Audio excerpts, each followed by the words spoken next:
Mike from Wales, Mike Poland from Wales, Paul Stewart from Scotland, Barry Griffith from Cowboys Experience in Texas. How the heck are you guys? The UK Cowboys fans are on set. That's it. Behind the scenes, the in the scenes, the on the scenes, all the production. Appreciate you guys as always, and welcome Cowboy Nation to our broadcast here with a special guest coming on and joining us here in a few minutes. I want to just give a quick shout out to our sponsors, Toto's Botanicals. Toto's Medical is in the immune system prevention and releasing their line of botanicals down, a CBD world, all kind of great products there. De Leon Tequila, for those of you that like your adult beverages, we always ask again, drink responsibly. And as always, where we have our special events, the Ultimate Cowboys Experience at Toyota Music Factory live on the Texas Lottery Plaza. So, big news this week. What do you think? They let the kicker go. Got Brandon Aubrey, and not to let us down now. You're going to go with a young fella from Plano. So we talked about him, I think, briefly last week a little bit. Yeah. I mean, go on. Do you want to take it first, Paul? No, on you go. I mean, like the kicker situation is confusing. What this, I think, more than anything, I don't know if you guys agree with me. I think this speaks to them saying, right, Vizcaino, and I kind of feel sorry for him because when you look, he's been through a lot of teams. He's been in and out of like nearly a dozen odd NFL teams now, and he's bounced around. Guys living out a suitcase. So he's moving on again. So now we've got this USFL ex-soccer kicker in. Now you're going to go into a preseason game and you're going to see what it's like with the bright lights on. He did go 9 for 9 yesterday, which is good. You're like, ooh, okay, great.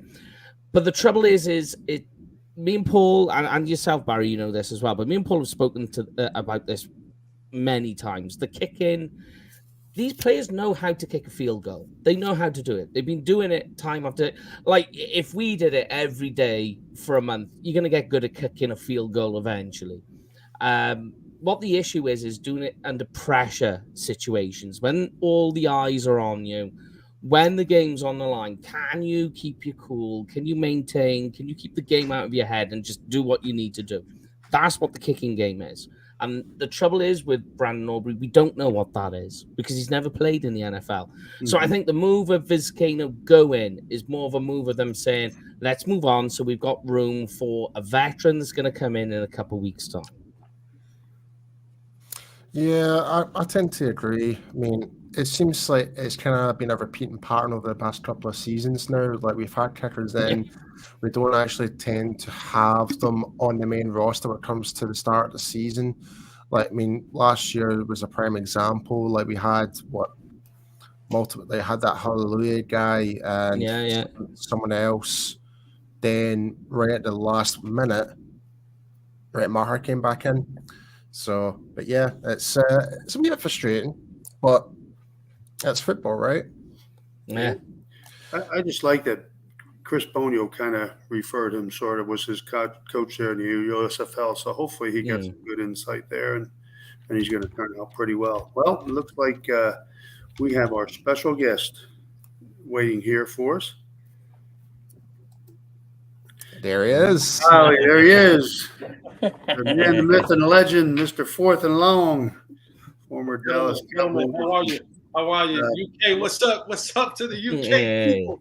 What's you up? All right? You're right. Good? Big one, Jesse without an eye is what we've always got to know. Yeah, absolutely. How are you doing anyway, my man? How you guys doing today? Good. How about yourself? I spoke real brief. What we're trying to do with our broadcast is do a little different twist, some more off the field and how we can make a difference with some off the field things as well. Not just, the football, the facts everybody does. And we'll ask you about your podcast and everything as well. But mainly in the areas of faith, family, fitness, and finances with, of course, some football talk and some fun. And you being checking all the boxes. So, if I can say something about this guy is that just such a class act, such a great mentor, a great example to others. And also, let me ask you about this fitness. I don't know if it's an ex-former receiver thing, but you and Isaiah, Randall Williams, like, what's the deal here? Like, what do you guys like? What are the pre-workout drinks you're doing, or what's the deal? Because you guys look, I think every time I see you guys getting more ripped up and the workout warriors that you are. So give us maybe a quick tip or two insight for all the fitness buffs out there that want to get bigger and better, like you and Isaiah and Randall. It's all vanity. It's all vanity. For me, it's the thing about the body is when you stop using it, it stopped working. Like anything else in life, you don't use the body, then the body says, all right, well, these parts aren't being necessary, so we'll just shut them down. And for me, it's continual. I'm not gonna lie, there is some vanity in this. I don't want anybody to see a picture of me and be like, man, that Holley guy got fat, But we've been so trained and programmed for so long to do this. And for me, I just like to keep my body active. I like to keep my body strong. I like to look a certain way. I like my clothes to fit a certain way.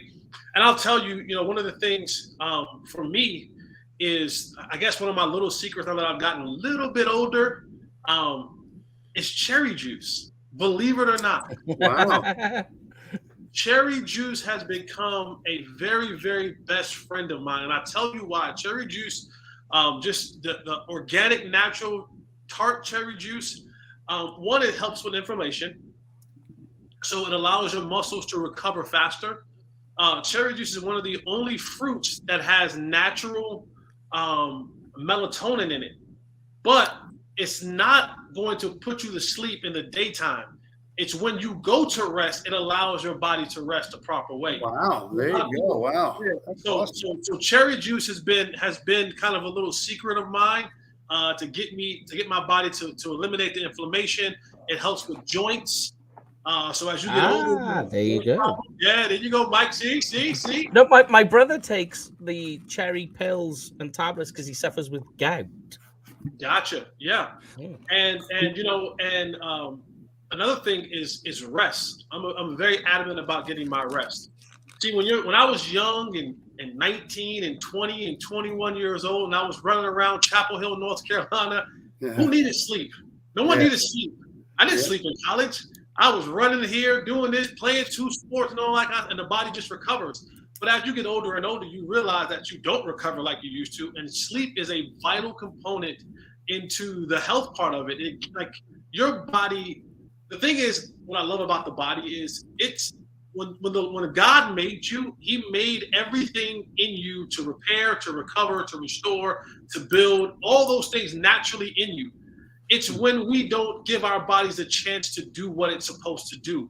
That's when we run into problems. That's when we run into sickness. That's when we run to those type of things. So the body wants to recover, but we have to stop and slow down and rest. That gives it that time for the cells to rejuvenate, for muscles to rejuvenate, for all those things to kind of work in your favor. So I guess my two tips is definitely hydration. I drink a gallon of water a day. I got water right here. I have to finish this one. Water, hydrate, cherry juice, and rest. And rest is so important. And just find ways to stay active. Whatever that thing is that you like. I like basketball and working out. Some like biking, some like hiking, some like walking, some like pickleball, ping pong, whatever it is to keep the body active and moving, you should do it. You should do it on a consistent basis, because that is good for the soul, it's good for the body. And for me, I use basketball because it still gives me that competitive fire that I need each and every week. Mm-hmm. Yeah, I'll tell you something right now. By tomorrow, I'm going to tweet you tomorrow with a carton of cherry juice, Jesse. Let's go, Paul. Let's get it. It's funny you say that. It's got me in the mood for it now. Yeah. I can always remember. It's a bit of a morbid story, but it goes in line with what you're saying, Jess. But I can always remember my grandfather before he passed away, and like he's like dark sense of humor, and he just said, like as he's on his way out, he's like going, "Listen, whatever you do, never retire. That's what killed me. Wow. Yeah. Yeah. Yeah, Jesse, if you wouldn't mind also, I heard, and I'm trying to think who you're on with it about a year ago, I guess it was. I heard being such a great man of faith that you are also, was that some of your testimony or part of your it was something to do with that San Fran game, I guess too. But if you wouldn't mind sharing, I'd love to hear that again. And like I said, it just really hit me with some of the things you said there. And I don't think I ever texted you about it or whatever. I wanted to hear about it and, things. But if you could share some of that or some of your testimony that could someone, might be on the edge right now, and something you say could really, change them in a different direction as well. So. Yeah, absolutely, B. For me, the biggest play of my career, right, is the San Francisco game, right? It's the Tony Romo's comes back, punctured lung, broken ribs. I mean, we're playing a really good I believe that team went to the Super Bowl that year or went deep into the playoffs that year. Yeah. A really good team, a great defense. Des Bryant is out of the game. Miles Austin eventually out of the game. And this situation is happening right in front of my eyes. And if you get a chance, for those who are watching, to get a kind of more in-depth look at that, if you go to YouTube and type in Reality to Hollywood, there was a documentary that was done for me, and it kind of lists that out a little bit. But just, that play happens. And, people that know my story is when I came out of college, I was an undrafted free agent to the Cinnicanti Bengals, and I spent about 9-10 weeks with Cincinnati. Then I was released, and I lost everything. Talk about finances, they were gone, right?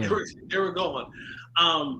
And, I was working as a security guard, and I remember one night I was working from 11 at night to 7 in the morning. Shout out to all my graveyard shifters, all my third shift workers. And I remember walking one night. I was I hated everything about my life, everything about myself. This job, I had this dumb clip-on tie that I had to put on every night. I hated it. And I remember one night, just fed up, I got on my hands and knees in the middle of this courtyard in the Tobacco Roadhouse warehouse in Durham, North Carolina, right across the street from the Durham Ballpark. And I got on my hands and knees, and I remember looking up to the heavens, and I held my hands out like this.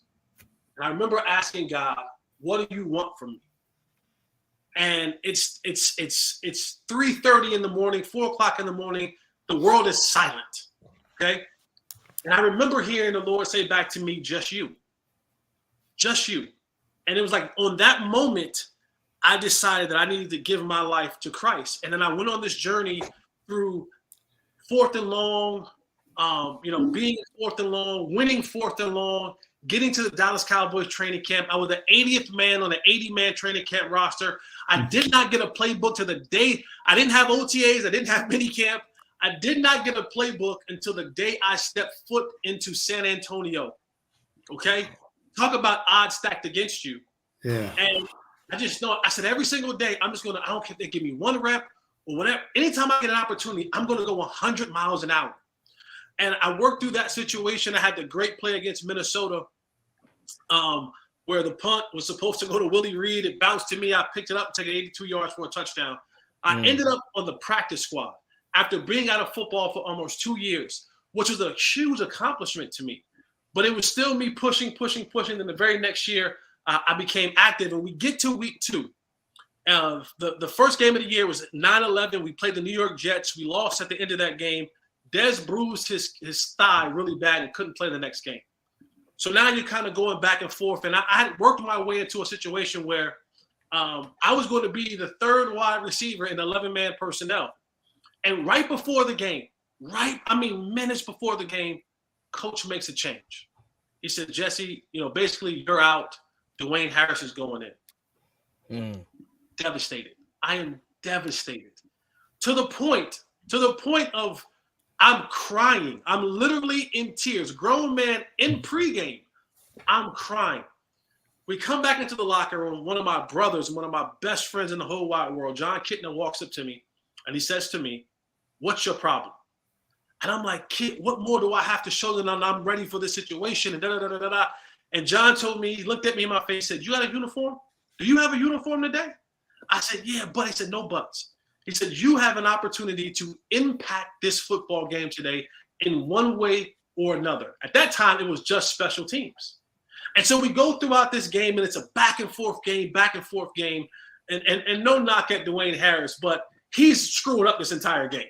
Can't line up right. And I'm just sitting here like, man.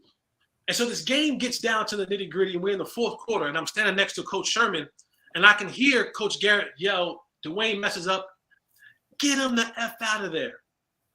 So Coach gets him out, and he's like, Holley, you win. So I'm like, yes, this is going to happen, And we ended up going into overtime. But in my head, I'm thinking, okay, here's what John was talking about. Coach Jody Camillus is going to call a block punt. I'm going to block this punt. We're going to win this football game, and I'm going to be the hero, right? Coach D calls punt safe. No punt block. It was punt safe. We get the punt, and I remember going into the huddle as we're making this. We already made the comeback already, and I remember getting into the huddle. Now, prior to, people will see on YouTube, they see me on the sideline, and they see Tony Romo talking to me. And they see him on my tapping. I don't know what Tony said. I have no clue what he said. What he actually said to me. Because all I kept telling him was, Tony, I'm ready. I'm ready, Tony. I'm ready. I'm ready. I'm ready, man. Whatever it is, I'm ready. So we get into the huddle. Defense stops them. They punt to us. We get in the huddle. I'm standing right next to Tony. And the play comes in. And it's Jason Garrett, and he goes, 585 Harveys. Tony looks around in the huddle, and he says, F it. Let's go, guys. Let's go win this football game. Here we go. He called scat right, something, Z poker. So he calls a play, and we go, break. And I break the huddle, and I go, Z poker. Wait, I'm the Z. This is coming to me like. Now, here's the thing about Z poker. Z poker is a specialty play. It was designed for Miles Austin, who in the fourth quarter left the game with a hamstring injury. This play was only worked on in practice by Miles Austin. It's one of those plays where Miles was the first option, the second option, the third option, and then the fourth option was to throw it out of bounds, and we didn't see another play. But Tony said, F it. Whatever he was feeling, he said, F it. We're going to win this football game. And he calls a play. And I line up and I go, this is coming to me. And you can hear him go, kill, kill, kill, kill. We had a run play first to the Z poker. Kill, kill, kill. And I'm watching this safety coming down. I'm like, this play is happening. This play is happening. He calls it, the ball comes, boom. And I'm like running. I'm like, throw it, Tony, throw it. And you see the ball kind of come over the horizon of the offensive lineman. And I catch it, and I'm running. I'm giving you everything I got. It's a long way away. I can tell you that right now. And I'm running, and I get tackled at the 1 yard line. Yeah. And most people, and I laugh at it, people said, you got run down. They said I was celebrating, all that kind of stuff. But to me, I was never supposed to score. Because when you watch that play, the moment I get tackled and I get up, flashback, 3:30, 4 o'clock in the morning. I was in Durham, North Carolina at the Tobacco Warehouse Roadhouse. I was on asking God, what do you want from me? And I remember when he gave me the National Football League at my time in Cincinnati, I did everything wrong. I was flying girls out of one airport, picking them at the other airport. I was partying. I was hanging out. I was spending money. He gave me a gift, and I squandered it. He put me in a situation in Cincinnati when I was supposed to be a change agent, and I wasn't. I fell right into with the rest of the guys. And I made it about me. And so one thing I know about the Lord is that he'll test you again. And so I got into that moment, and I get tackled at the 1 yard line. And when you watch that play, the very first thing that I do, I was in the same position at 3:30 in the morning of, Lord, what do you want from me? Yeah. That was the same moment I said, you can hear me saying, glory to God. I'm saying, I'm not worthy of this moment. Thank you, Jesus. In the same position. If I score, game's over. Everyone jumps on me. They mob me. For my faith, the Lord never gets that moment. He never gets that 20 seconds of people having to watch me for eternity give him praise on the biggest stage. See, I went to the Dallas Cowboys. I'm the only player in NFL history to ever make a roster from a reality TV show. Yeah. He didn't pick the Jaguars. He didn't pick the Browns. He didn't pick some lowly franchise that could actually use the attention from a show like that. He picked the number one franchise in all of sports and said, I'm going to show you that I'm capable of anything. And then on the biggest stage, versus one of the Cowboys' biggest rivalry in a primetime game, you're going to make a play. And the thing was, no one else lost their glory. We still talk about to this day how tough Tony Romo was when he came back. Miles had over 100 yards that game. Witten had over 100 yards that game. John Kitna came in and threw for over 100 yards and a touchdown that game. But it was in that moment that he gave me my moment of, I'm going to restore all the things that you lost the last time you were here. And I'm forever etched in Cowboy lore because of that very play. And it wasn't nothing to do with me. So I'm glad, of course, everybody wants to score, but I know my life and my situation, it was never meant for me to score. It was a test to see if God was going to say, are you going to make this about you again, or are you going to make this about me? And in that moment, I went right into the same praise that I was, the same pose that I was crying out to was the same pose that I was praising to. And that to me is one of the greatest things that I've ever accomplished in my life. I got a chance on the biggest stage to give God his glory for the things that he's done for me in my life. Yeah, was a play. If I remember as well, then it was the field goal came straight after, which won the game. Yeah, actually, I birthed Dan Bailey. Just want to let y'all know, I was the one who birthed Dan Bailey because Dan Bailey actually missed a field goal earlier in that game. And then I gave him a chance to redeem himself. And then he went on 37 straight field goals paid and set a record. And he got paid a lot of money. He took me to dinner for that. But I gave him a chance to kind of redeem it. No, I'm just joking. Well, now I can't be mad at you anymore. We were in that end zone. You were running towards us. And I'm like, gosh, darn it, Jesse. Jeez. And so, but now we know the rest of the story. Yeah. That was actually amazing. Yeah. Awesome. I don't know if you saw that remark. There was a lady Claudia Clark says, one of my favorite Dallas Cowboys ever. What a testimony. Thank you. Thank you. Thank you, Claudia. Thank you. Yeah. And thank you to everybody who's tuning in, by the way. Thank you very much. See you all there. Really special, really special. So now tell us about, you're doing a podcast now. You and Shannon are back again doing a podcast, or have you been, I guess? I know that Shannon's a special, well, actually, Shannon I've known for 25 years myself since we started back when he was working in the merchandise department. Right. And but I know he's really special to Mike and Paul as well. So yeah, I shared a lot of drunken nights out with Shannon back in the UK and then back in Dallas. So yeah, I'll save those stories offline. Yeah. He has messaged back because obviously I was chatting to him to see what he could do, and he said, "No, I can't. He's got the kid. He's got the little one." But he's looking pretty good too. So he must be drinking some of your cherry juice also. That's the secret. That's a secret, man. But Shannon does a lot of he was in the boxing and MMA. Like he keeps himself pretty fit. But yeah, Shannon and I we do a podcast on DallasCowboys.com with the great Nate Newton, 3-time Super Bowl champion. That's my guy. And Kurt Daniels. We had a show called Hangin with the Boys on DallasCowboys.com. This week we're shooting Tuesday, Thursdays. But normally once the season starts, we're on every day at 1 p.m. Central Time. And so every day. You can't catch it live. You can catch it on YouTube or all the platforms. If you want the visual YouTube, if you just want the audio of it, we're better. We're a visual group because we're a good looking group. We're a good looking group, and so you can catch us on Believe Network. I have a podcast there with my boy Jeff Kavanaugh, who does a lot of great work for the Cowboy content creators. I also do a pre-halftime and post-game show for A to Z Sports Dallas with Sky Steele Walker. Oh yeah, that's right. Yeah, Yeah. that's right. Steele Walker. Creator, absolutely.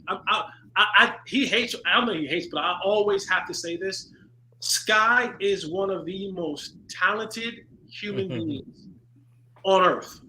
I mean, I tell him all the time. I go, I'm so glad that I played football because I can't do what you do. You'll never be able to do what I did. So that gives me the leg up when it comes to talking Cowboys football. Yeah. But he's so talented. I mean, it is utterly amazing.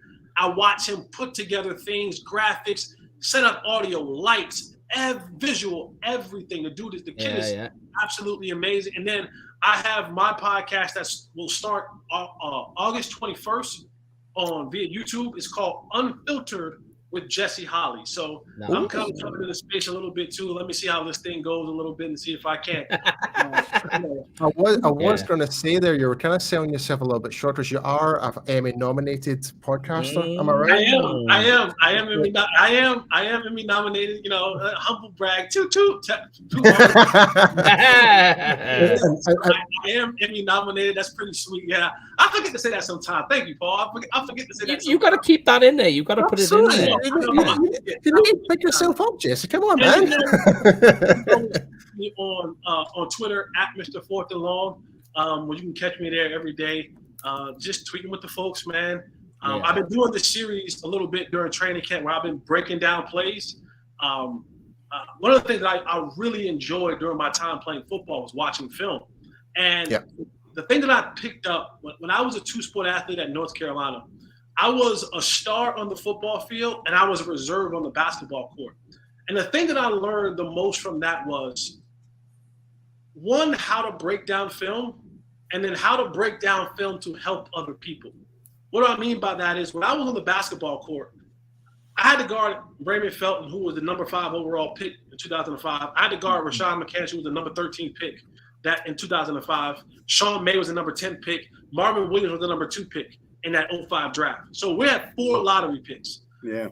But when you're playing against an opponent, you have to sometimes serve as the guys getting those guys ready. And I took a lot of pride in that. So I would watch film of guys like J.J. Redick and Chris Paul and Julius Hodge and all these things so that I can go to practice and to give Raymond and Rashad and Marvin some of the best looks possible. So I had to go and study those guys from their perspective. But then on the football field, when I was the man and everything was being run through me as a receiver, you know, it helped me to understand how to watch film and to push the other guys on the show team to give me the best looks. Because I'm like, I needed to look like how it looks on film. And so I carried that to me into the league. So when I was on the practice squad, I took pride in every single day giving guys like Terrence Newman and Ken Hamlin and Gerald Sensabaugh and Mike Jenkins and Alan Ball and guys like that, giving them really good looks because I studied the guys that we were playing against. And so I wanted to make sure that, so I was always able to break down film and give a good retrospect of what it was. I loved watching film. And then I kind of like fell out of love with it after I stopped playing because everybody started doing it. And I was like, I got frustrated because I'm like, what the hell are they talking about? They have no clue what they're talking about until they're breaking down film. And I got frustrated. And then I kind of like fell in love with it again. And so now I'm kind of going back to that situation where I'm able to go and do film and you know, break plays down. See, it's funny that you mentioned that, Jesse, because correct me if I'm wrong here, Tony Romo was also a two-sport athlete as well back in his college. Yep. Do you think that kind of somewhat helped made Tony Romo the man he was in terms of as a quarterback, help break down plays, help his teammates and stuff like that? Do you think that's the same scenario? Yeah, absolutely. I'm always an advocate for multiple sport athletes. It gives you an opportunity to be versatile in what you do. But Tony, for him, he was a point guard. So understanding how to be a coach on the field and also being able to hold on one second, guys. It's okay. See him waving to someone in the background there. yeah. Sorry, and he's back. Sorry. And he's back. There you are. It's all good. And being able to see the field as a coach and then understand here's the thing I loved about Tony.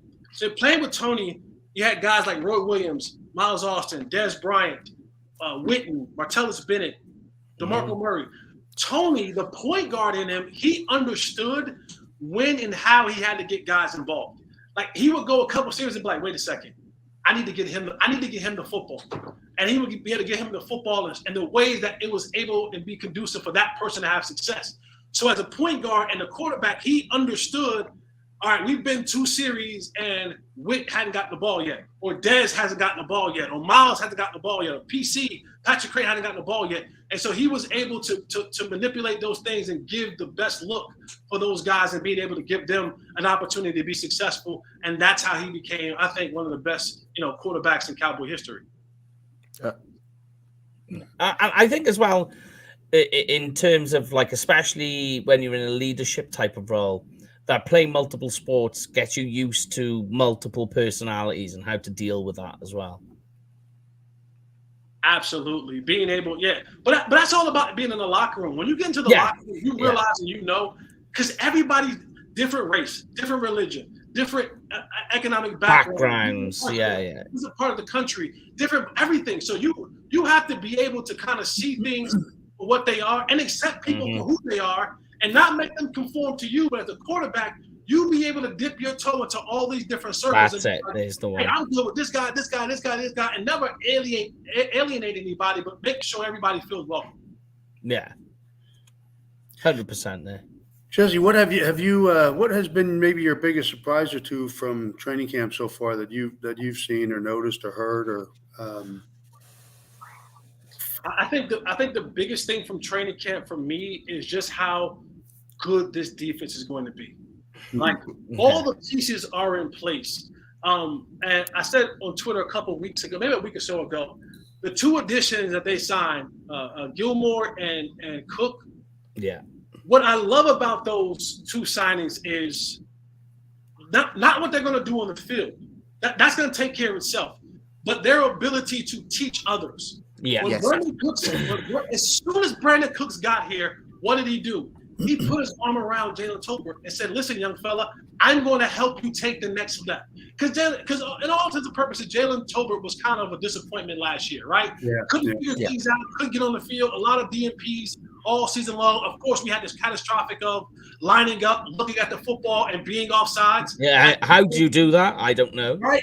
But Brandon Cooks, the veteran, said, I'm going to walk with me. I'm going to show you how to be a professional. And people think being a professional is what you do on the field. It's a lot more what you do off the field. Mm-hmm. And Brandon Cook has come in and done that. Same thing with Stephon Gilmore.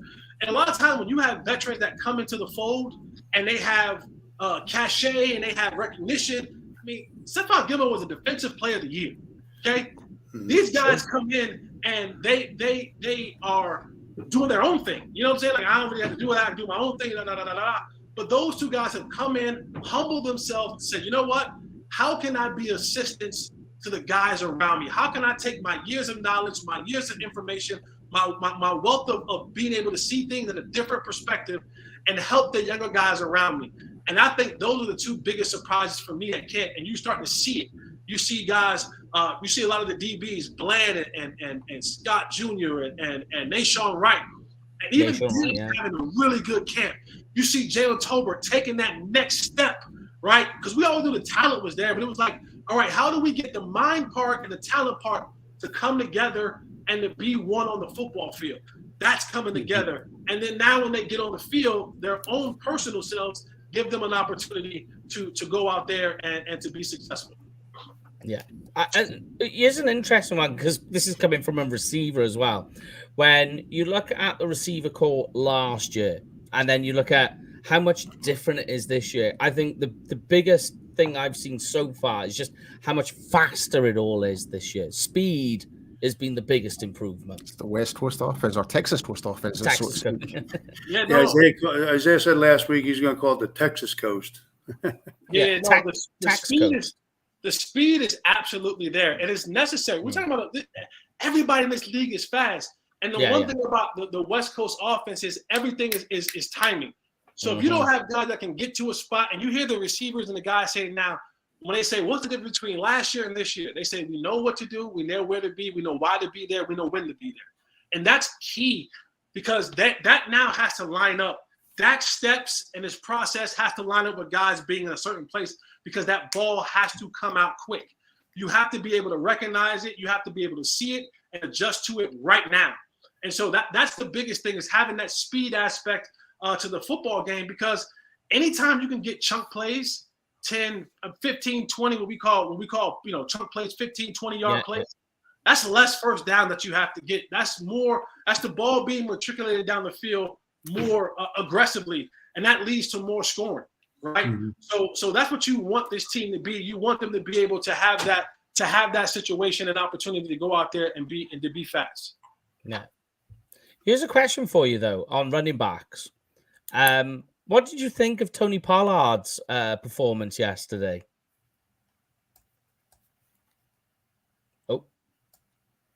Oh, you're on mute there, Jesse. You're on mute, Jess. There we go. Tony Pollard wasn't there yesterday in practice. Yeah. Listen, I'm not Sadie McCoy. You can't get me. I mean, that is the weirdest take I have ever heard. You know what? It's the thing I told people, and I wanted people to understand, to not get so up in arms about certain things. Yeah. The stat came out yesterday, $9.2 billion, right? That's how much the Cowboys are worth. The most valuable franchise in the world. In the world. Hold on, fellas. I'm sorry. Yeah, I mean. Yeah, just to kind of feed up on that, like the Cowboys are the richest franchise in all of sports, more than Real Madrid in Spain, more than Manchester United from the UK, more than the New York Yankees. The Dallas Cowboys are the most recognized financially sports franchise in the world by Forbes. And it's when you actually go to Dallas and check out Cowboys Experience, check the tours and stuff like that, you'll get to see that for yourself. Yeah, I mean, the stadium is crazy. But, when you look at it, mind you, talking of the richest sports franchises in the world, the top 10 are all NFL teams. Yeah, absolutely. Yeah. And so what I was saying was, $9.2 billion, the Cowboys go out and Jerry is about, I call it A block business, right? Yeah. In the media world, you want your shows to be on the A block. So Jerry's always going to be about A block business. So people say, well, why did you let Sean McCoy and FS1, those guys come to camp? Because they're going to be on A block. It's good for him. Yeah. They're going to be on the A block. The Cowboys are going to be on the A block. And Jerry understands the business part of this.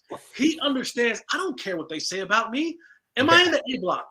Am I on the graphics? Am I the lead talk and conversation of every block, that the A block, B block? Yes? Cool. Come to camp. Y'all want a photo op? Come to camp, because it's going to drive everybody to the Dallas Cowboys. And so I tell people, don't get up in arms in that. That's not just FS1. That's Jerry Jones as well. He is in the A block business, and you don't become the most valuable franchise in all of sports if you don't have all eyes on you. And he's figured that out on the marketing part. He's figured that out all across the board. And so all the networks, the ESPN, the FS1s, the Showtime, every sport wants to have a piece of the Dallas Cowboys. And Jerry gladly gives them a piece, because he knows the small piece that he gives them is going to bring back a huge piece in merchandise and marketing and viewership and jersey sales, because you either love us or hate us, but either way, you're watching us. And that's all Jerry Jones wants. He wants all eyes on him, whether you're looking for him to lose or you're cheering for him to win.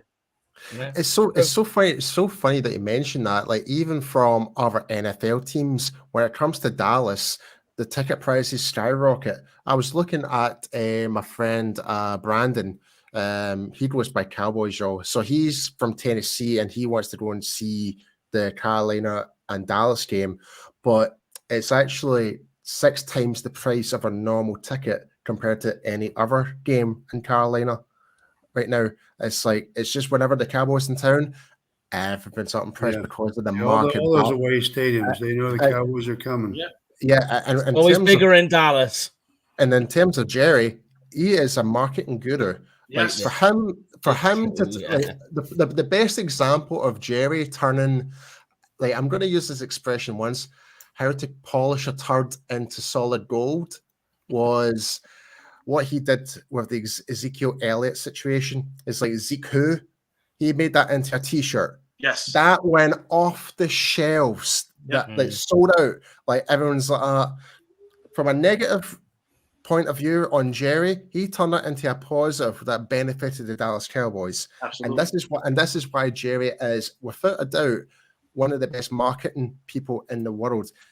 Even though he's not designated as a marketer's job description, but what he does, what he says, turns into media gold. It turns into money. It turns into money. The Cowboys were one of the only teams in all of professional sports to generate to make an income over $1 billion last season. Over $1 billion. It was like $1.1 billion that they made in profit. Profit. $1.1 billion in profit. So I think it was double as well. What number 2 was? Yeah, he understands. If I remember right, he understands how to get it. Yeah. Jesse, thank you so much. I know you got limited time. We really appreciate you coming on. Thank you guys, man. I appreciate it. Shout out to all my people across the pond. UK all day, baby. Let's go. You say all day, it's night now. So all day and all night. Let's go. Well, before you do go, Jesse, me, myself, and Mike, and a lot of the UK Cowboys fans are coming over for Thanksgiving. So we'll hopefully get to see you in person. Yeah, I'll reach out to you about that too as well, Jesse. That'd be fun. Come out for a cocktail. I don't drink, but I'll take a Red Bull. Yeah, but there we go. A cocktail or mocktail. All right, fellas, man. Thank you guys so much, man. Jesse, thanks so much. Thank you, Jesse. Have a good one. Love you, man. And he's gone.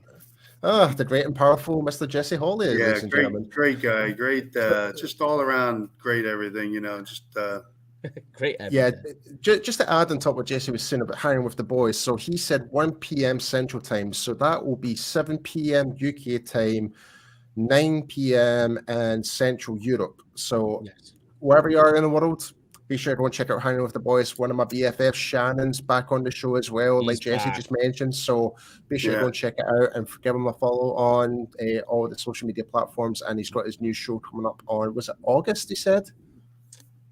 I believe so. Yeah, I think he's still doing the stuff with Kavanaugh too. I think so. He's still doing the show with Jeff Kavanaugh, and he's got his own podcast, which is Unfiltered with Jesse Holley, coming on YouTube. So that's going to be really so be sure to check that out, folks, as well. And I know he does. Skywalker Steel does a great job too. I know Skywalker Steel is amazing. Sky's from Harrisburg, PA. Shout out to PA. Yeah. How is he still alive, living in Philadelphia? I have no idea. Being a Cowboys fan. Yeah, no, we were because I was from Reading, PA. Harrisburg was about an hour away from but that's the home of Micah Parsons, Harrisburg. And then, but I talked to him before he moved down here. But he's done a great job in a couple of years he's been down here. So. Good stuff. And we just saw Joe, our good friend from Italy, is now watching with us as well. So, buonasera, Joe. Hope you're well. Make sure to find the Cowboys Experience show every Wednesday. And also the big Labarski, he's here as well. So thanks, Labarski, for the comments as well. Much appreciated. All the usual faces. You guys want to give your how to find you guys, the UK Cowboys fans, Mike Paulin and Paul Stewart, how they find you guys, and where you guys get some shows as well. Yes, so I do the Worlds team with Meg Murray every Saturday on the Blogging the Boys Network, and me and Mike were part of the UK Cowboys fans show, the show for the fans within the UK. So we'll do that every Thursday, but we will be going back to a Tuesday to Thursday schedule, 9 p.m. UK time, 3 p.m. Central time, when the season starts. So, and Mike, tell them where else you can do. So, and you'll find my name there on Twitter. At Canford Cowboy, there's I am P Stew, and you'll find me on Paul on Blogging the Boys with SB Nation, as he said. You'll see my general ramblings of whatever. Usually my stuff covers a lot with the rookies and college. So absolutely. Yeah, do a lot of player analysis. At the moment, I'm doing the player countdown. So that's been a lot of fun. And we do the mailbag as well with Brandon. But that's where you'll find us. I'll tell you something though. The shows with Meg right now are being skyrocketing just recently because football season's now back. Everything goes up. Yeah, it's like now training camps here. There's a lot to talk about. So the more stuff to talk about, the more people will get engaged. Because there was that spell where, like, it's really hard. It takes a lull. It's like you really need to like dig your research, come up with scenarios and talking points in that dry spell in the off season. So, and that's the hardest thing when it comes to doing coverage for the Dallas Cowboys is that part when it of the goes season. Quiet. Yeah, exactly. Yeah. We get through it though. We get through it together. Yeah. We're all in dark together, holding hands, walking through. Well, speaking about football season, it starts this Saturday for all the locals here. 4 p.m. Central Time. 10 p.m. Jaguars at the Dallas Cowboys, AT&T Stadium. We'll be there. We'll reach out to you and say hi. Me and Paul will be up. I guarantee you. We're working on a couple of things. I'm watching the game at the same time. 38 days to our first event, September 16th, 2 to 4 p.m. Toyota Music Factory, live on the Texas Lottery Plaza. And then I think it's about 134 days to the UK fans invade Texas, coming to the Big D. About 134 days away. We can't forget our good friends from Canada and Germany as well. Yeah. They're coming over as well. Awesome. So it's going to be a global invasion for Dallas. Yeah, there you go. So global invasion. That's right. There you go.